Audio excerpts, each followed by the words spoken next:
Microphone হাতে দারুণ বুদ্ধি খাটিয়ে কিংবদন্তি ধারাভাষ্যকার সুনীল গাভাস্কারকে হারিয়ে দিলেন তামিম ইকবাল। ব্যাট হাতে টানা 15 বছর শাসন করেছেন বোলারদের, এনে দিয়েছেন অনেক সেরা মুহূর্ত। তবে এবার তার ধারাভাষ্য দেখেও মুগ্ধ সবাই।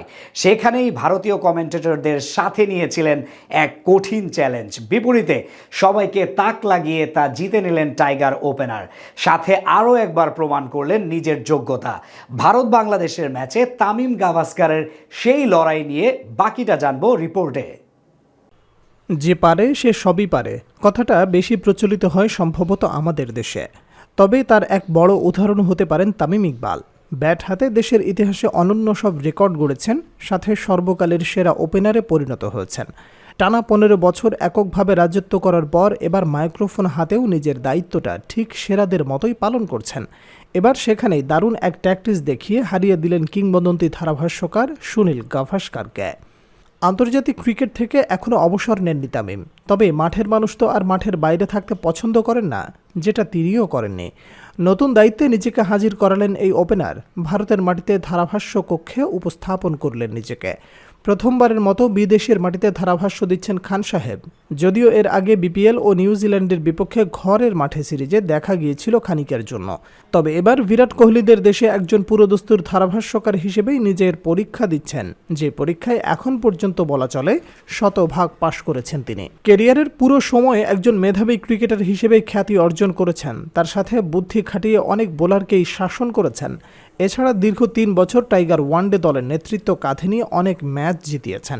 সেখান থেকে বেশ ভালো করে জানেন ম্যাচের কোন সিচুয়েশনে কেমন সিদ্ধান্ত নিতে হবে। আর ভারতের বিপক্ষে এই বিষয় নিয়ে চ্যালেঞ্জ নেন সুনীল গাভাস্কারের সাথে। কানপুর টেস্টের চতুর্থ দিনে নিজেদের প্রথম ইনিংস থেকেই মারমুখে ব্যাটিং করতে থাকে ভারত। ওপেনিংয়ে নেমে মাত্র 23 বলে গড়ে 55 রানের জুটি।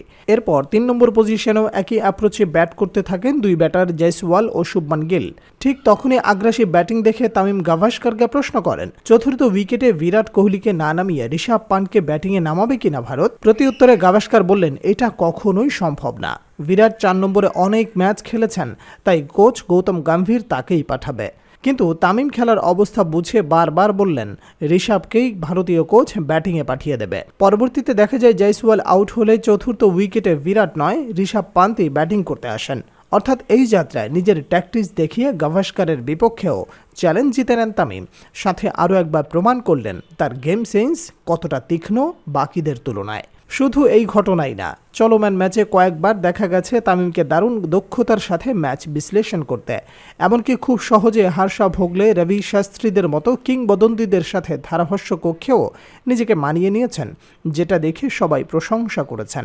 সেখান থেকেই বলা যায় আধুনিক ক্রিকেটে তামিম হতে পারেন এশিয়ার অন্যতম সেরা ধারাভাষ্যকার।